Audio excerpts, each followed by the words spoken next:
Hi, Shelly here. I've been trying to go through my stash and find things that I haven't used in a while.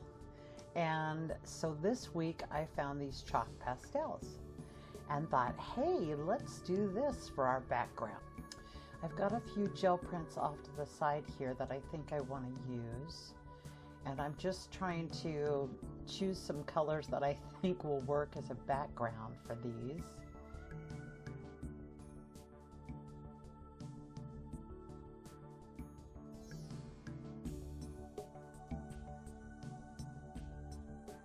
And then I'm just going to use a brush with a little bit of water and go all over and kind of blend everything and see what that gives me.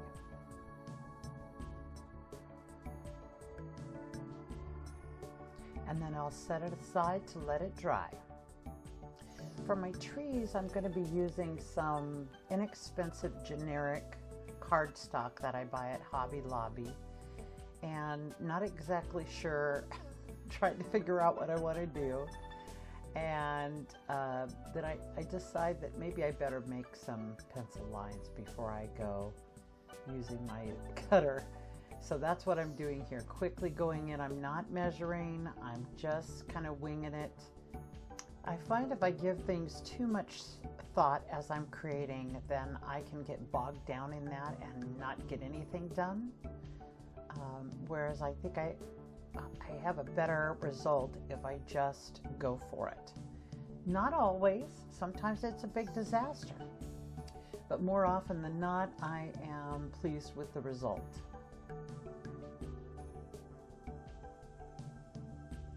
I've got a bunch of these little strips to cut, so I'm just kind of picking a spot on my cutter to use as a guide, and then I'm going to quickly go through and cut them all to that width.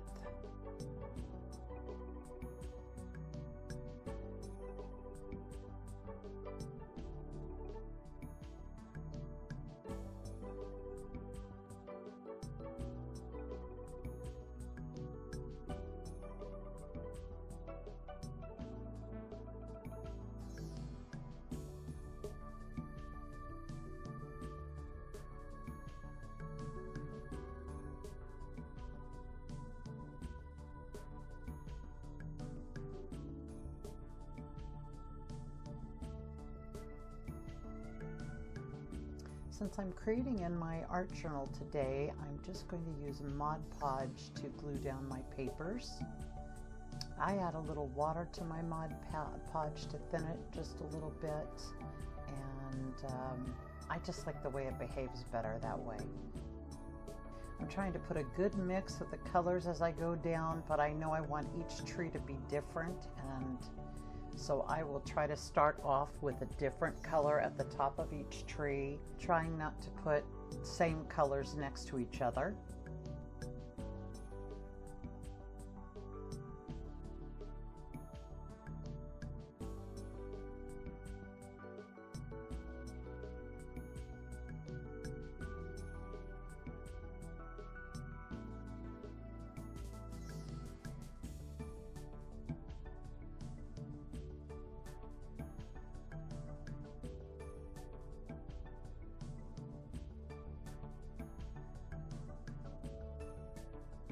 I blew it and forgot to turn my camera on, and I'm just now realizing it.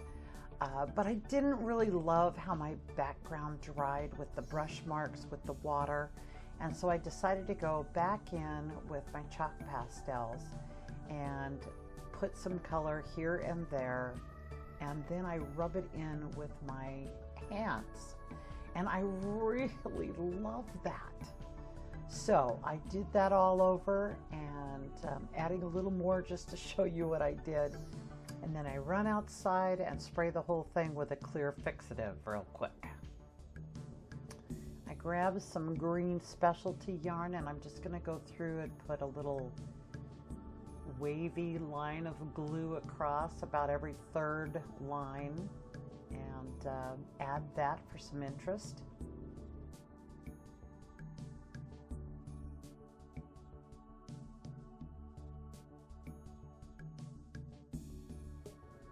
Now I'm going to quickly go through and snip off all those edges, and then I'm going to grab some fray check.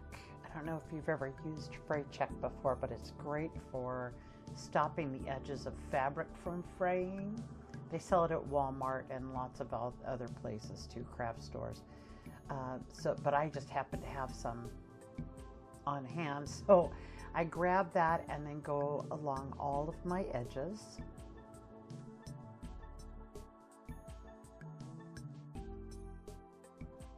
Once I get all my trees done, I take another look at them and realize that I don't like all of the fluff being gone from the edges. So I grab my glue and some of the fluff from the green yarn and put some back on.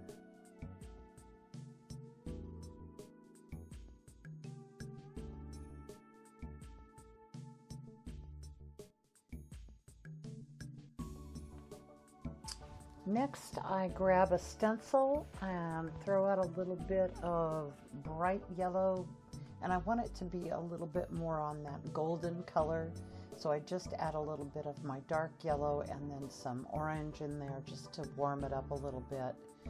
And then I'm just going to mix it up and quickly stencil this on.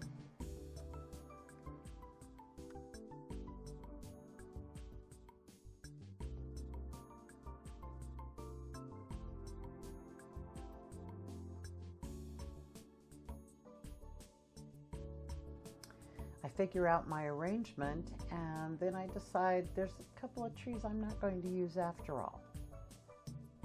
And then I'll glue everything down with my trusty beacon glue.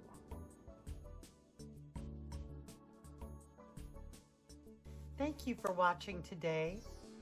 If you enjoyed this video and want some more ideas on how to use your gel prints and pretty papers, check out the link that's popping up on the screen now.